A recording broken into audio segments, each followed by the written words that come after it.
ไปเบิ่งนิดมันบ่มีครับนิดบ่ดูอยู่มีหมด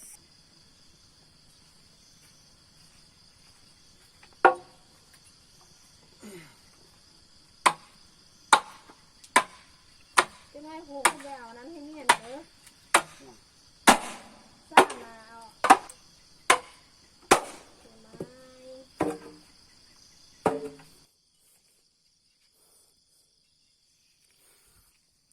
ยั่วจ้าคือบ้านไอ้เขา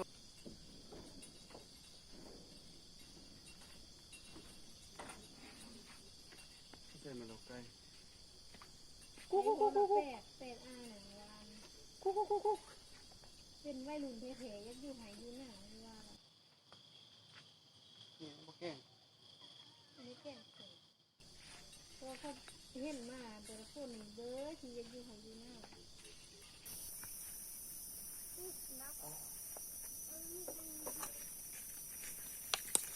หยุดหยุดไอ้บ้องไงบ้องเจ้าไทยนะ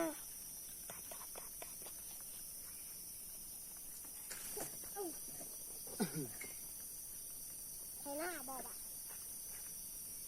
ให้มีแล้วนะบ่นำมันกินแน่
ล้างเสร็จละเขาจะฟังแท้มูลกูเรียนบ่ทำซะเตี้ยเบียรูดใช่รถแตะไอ้มันก็ไม่ล้างเลยยังไงเขาได้ตักไว้ได้ครับ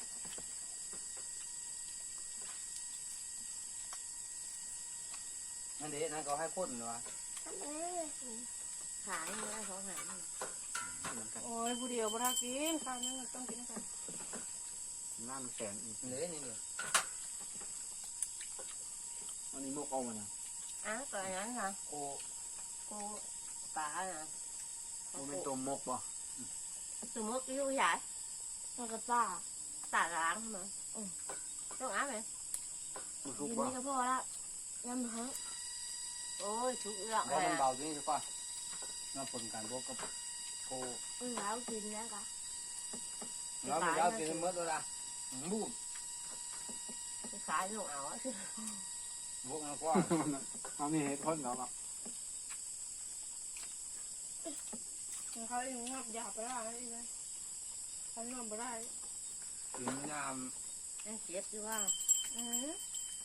บดเจ็บไปใหญ่กว่าเขาอย่างนี้